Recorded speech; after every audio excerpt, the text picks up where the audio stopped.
Plato's Cave. This will be a short excerpt with no commentary. The beginning of Book 7 of the Republic. Perhaps there is no more famous and consequential image in all of the history of philosophy as Plato's Cave. I am reading from the translation of G.M.A. Gruby, which was revised by C.D.C. Reeve and published by Hackett. There's not really a good place to stop. It's just the beginning of Book 7 that gives this great image, and the discussion continues, so we'll be somewhat stopping, in a sense, in the middle of things, but having at least given fundamentally this image in a little bit of the consideration that begins just after that. This, of course, is a dialogue, but Socrates will be the main one speaking. You'll be able to tell when I kind of try to change my voice. Glaucon is the one who gives kind of very short answers or asks a quick question or comment as the dialogue continues. But fundamentally, it is in the voice of Socrates. Next, I said, compare the effect of education and the lack of it on our nature to an experience like this. Imagine human beings living in an underground, cave-like dwelling with an entrance a long way up, which is both open to the light and as wide as the cave itself. They've been there since childhood, fixed in the same place, with their necks and legs fettered, able to see only in front of them, because their bonds prevent them from turning their heads around. Light is provided by a fire burning far above and behind them. Also behind them, but on higher ground, there is a path stretching between them and the fire. Imagine that along this path a low wall has been built, like the screen in front of puppeteers, above which they show their puppets. I am imagining it. Then also imagine that there are people along the wall carrying all kinds of artifacts that project above it, statues of people and other animals, made out of stone, wood, and every material. And as you'd expect, some of the carriers are talking and some are silent. It's a strange image you're describing, and strange prisoners. They're like us. Do you suppose, first of all, that these prisoners see anything of themselves and one another, besides the shadows that the fire casts on the wall in front of them? How could they, if they have to keep their heads motionless throughout life? What about the things being carried along the wall? Isn't the same true of them? Of course. And if they talk to one another, don't you think they'd suppose that the names they used applied to the things they see passing before them? They'd have to. And what if their prison also had an echo from the wall facing them?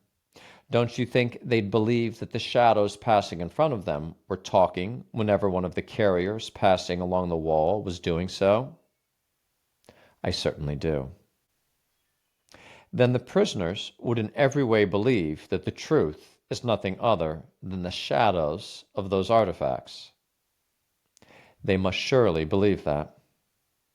Consider then what being released from their bonds and cured of their ignorance would naturally be like if something like this came to pass.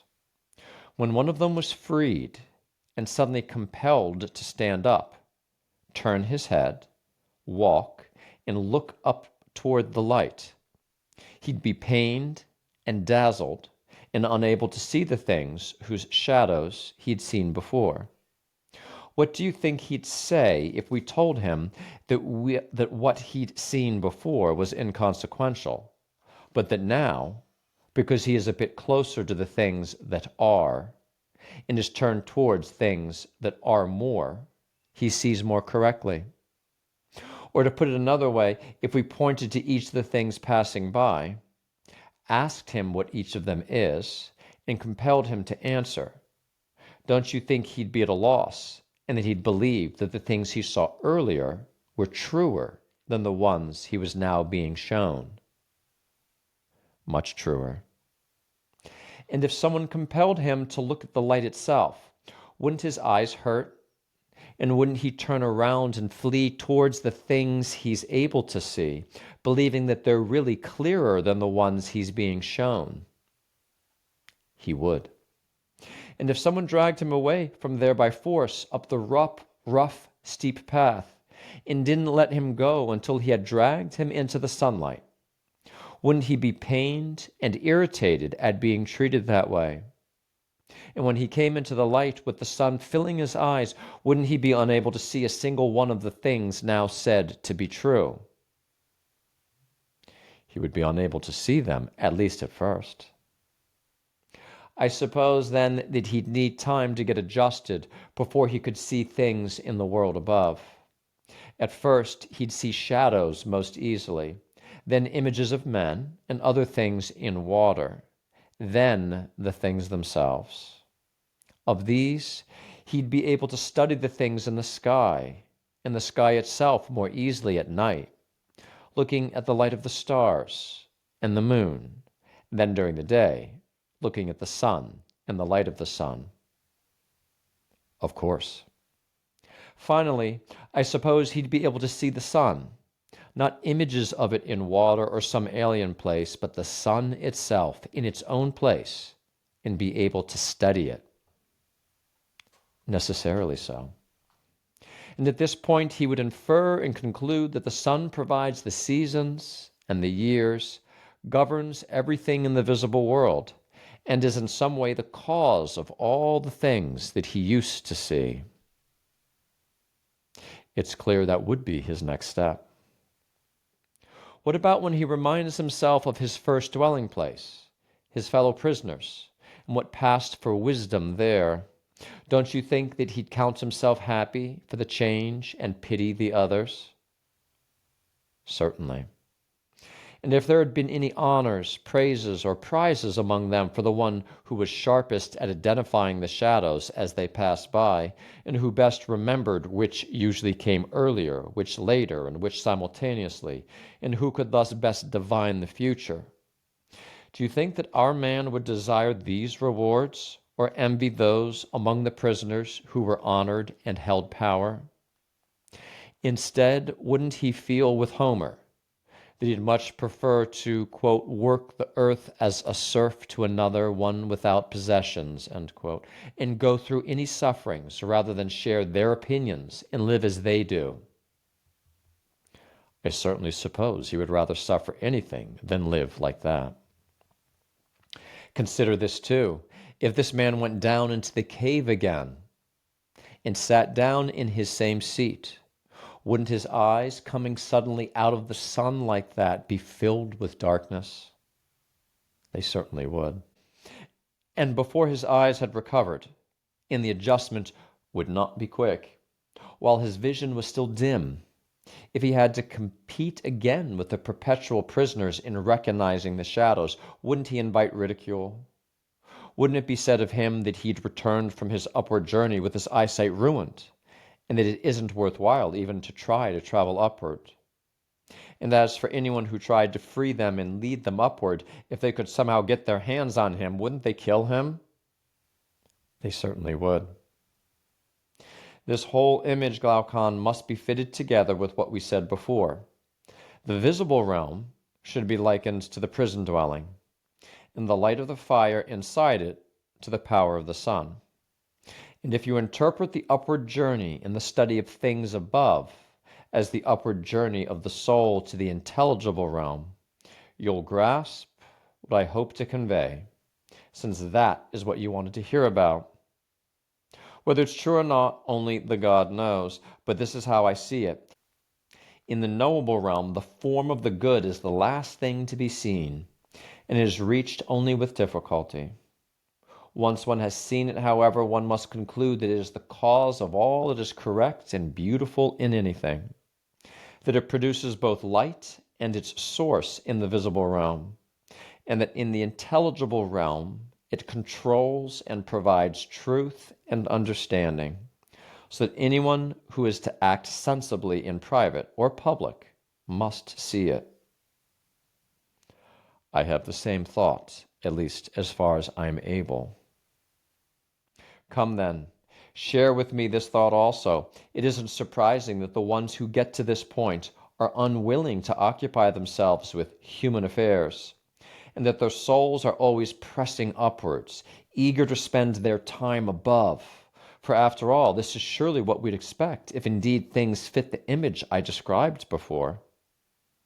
It is. What about what happens when someone turns from divine study to the evils of human life?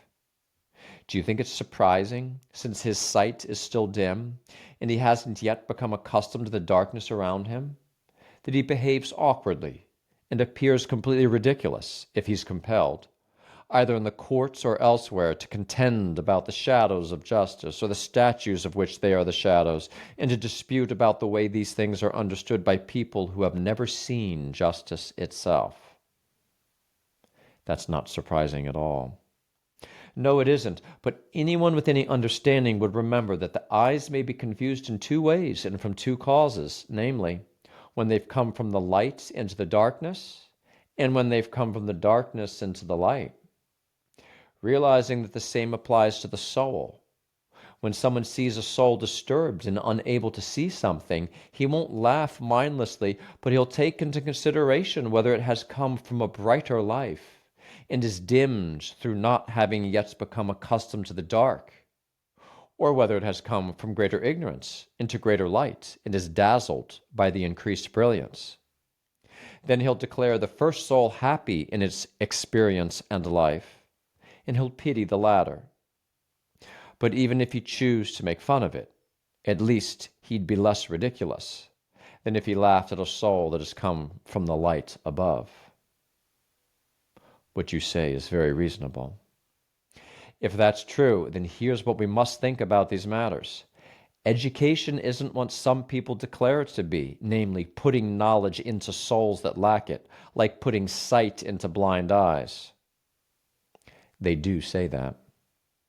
But our present discussion, on the other hand, shows that the power to learn is present in everyone's soul, and that the instrument with which each learns is like an eye that cannot be turned around from darkness to light without turning the whole body.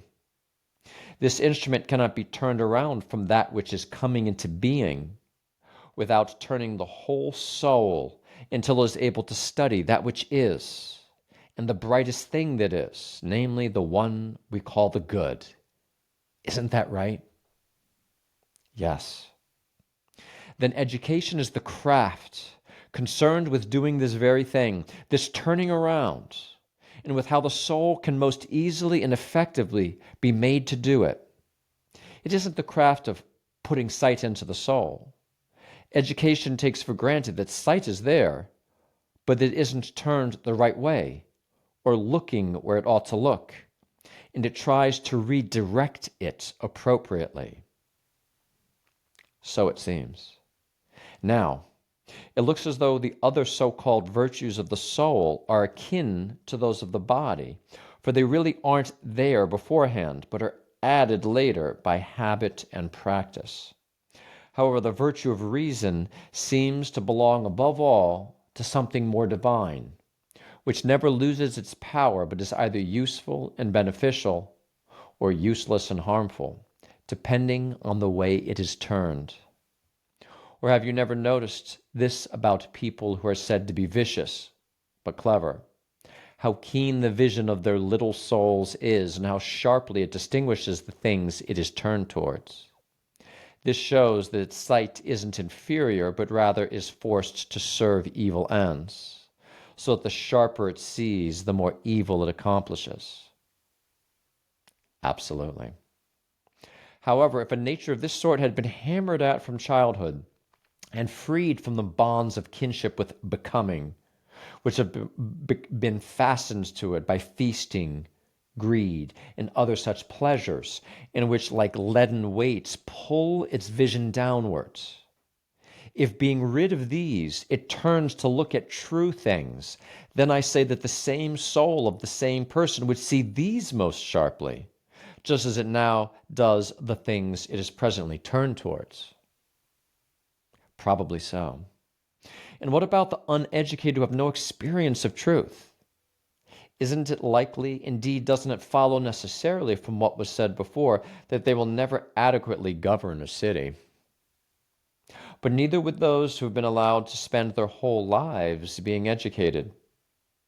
The former would fail because they don't have a single goal at which all their actions, public and private, inevitably aim. The latter, those who spend their whole lives being educated, the latter would fail because they'd refuse to act, thinking they had settled while still alive in the faraway isles of the blessed. That's true. It is our task as founders, then, to compel the best natures to reach the study we said before is the most important, namely, to make the ascent and see the good. But when they've made it and looked sufficiently, we mustn't allow them to do what they're allowed to do today. What's that? To stay there and refuse to go down again to the prisoners in the cave and share their labors and honors, whether they are of less worth or of greater. Glaucon, then are we to do them an injustice by making them live a worse life when they could live a better one?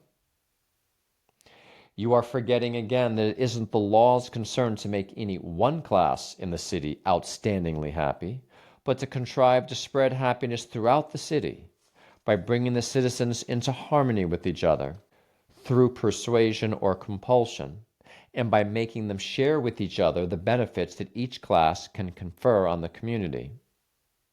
The law produces such people in the city, not in order to allow them to turn in whatever direction they want, but to make use of them, to bind the city together.